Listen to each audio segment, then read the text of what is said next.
justere herfra og se om det er. Som sagt, på brysthøjde, fingrene peger til hver sin side. Så kører jeg ud til den ene arm.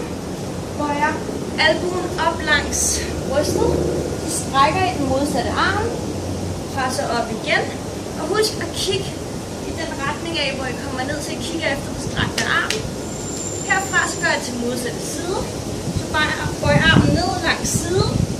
Stræk modsatte arm. Og kom op igen.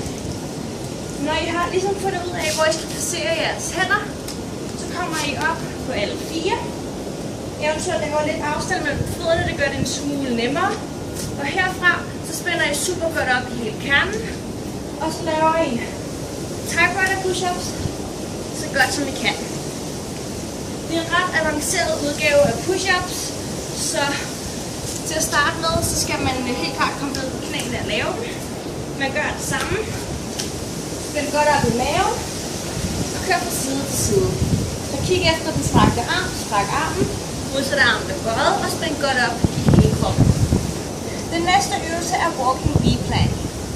Så der kommer I ned i planken på underarmene. Stræk ud i hele kroppen, kommer op i tæerne. Spænder super godt op i hele maven. Sørg for, at I har en helt hvid kropslinje. Herfra, når I føler jer trygge ved planken, så kan I gå videre ved at gå tilbage med jeres underarme ned mod fødderne. Så kommer enden op i vejret, fødderne bliver på stedet. Gå så langt tilbage I kan. Husk at have en ret og lige ryg. Virkelig klem godt sammen, så I kunne mærke godt i lårene og arme, skuldre, maven, det hele. Gå ud igen, til I kommer til planken igen. Så står I her et øjeblik. Husk at spænde godt op i hele kroppen. Og så går I tilbage igen.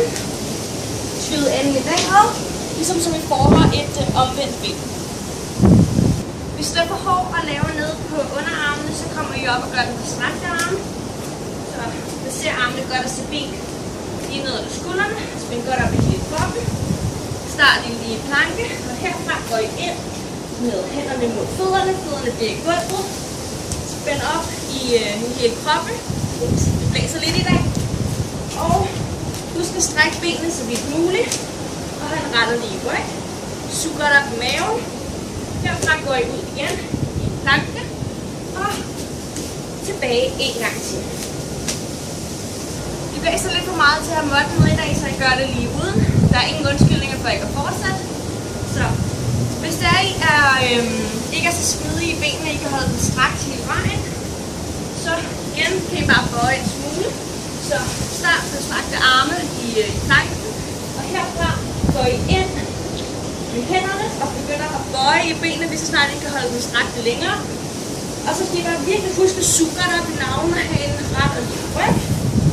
Spænd godt i hele kroppen og skuldrene, og kom ud igen.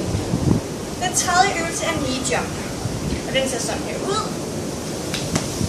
Så det I gør, det er, at i den her øvelse, så skal I så vidt muligt have bøjet knæ hele vejen igennem. Så i det I sætter af, bøjer I ned i knæene, hopper så højt op I kan, klapper jeg selv på lårene, og lander ned i bøjet og bløde knæ med det samme igen. Så I skal ikke komme ned og lande med stive ben. Så lader jeg komme ned, bøjer knæene og lande blødt. Og herfra hopper I op igen, og klapper jeg selv på lårene. For at tage det et skridt længere ned, så kan I selvfølgelig bare hoppe så højt I kan med jeres knæ som overhovedet muligt. Så hvis det bare er et lille hop, hvor I løfter benene, og det er det I kan, så det er det I gør. Den eneste måde I kommer til at bevæge jer fremad, det er bare at blive ved og prøve at presse jer selv. Det er ikke bare at tage de nemme løsninger. Så hvis det stadig er for hårdt at hoppe med knæene op så højt I kan, så kan I hoppe lige op og ned på stedet. Så tag armene med og hoppe lige op og ned. For at tage den endnu et skridt videre ned, så kan I stå på stedet, så ikke knæ op i gangen. Husk igen at få armene med, så I løfter det en knæ så højt op I kan. Så det er en stor bil den der.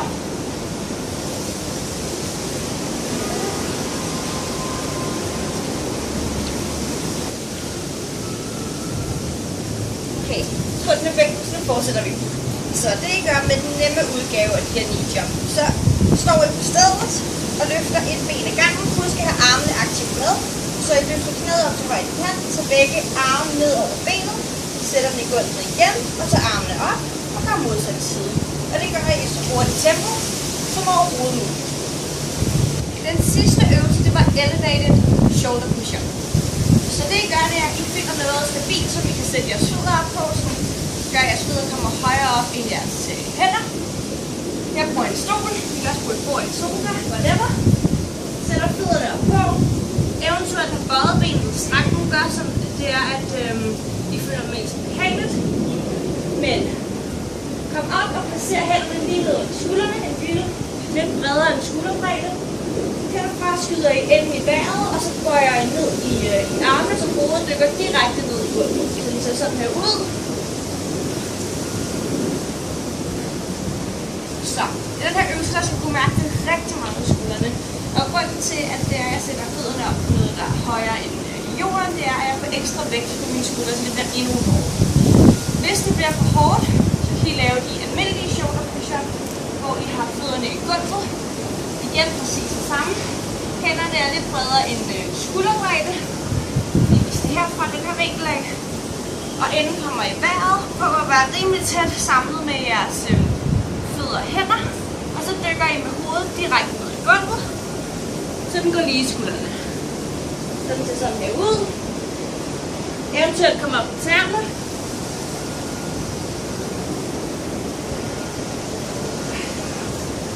Og så dykker I ned på den måde.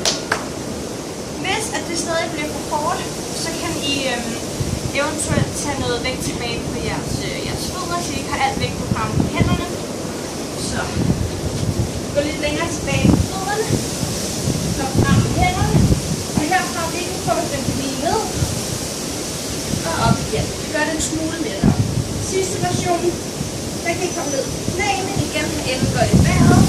Og herfra dykker I lige ned igen.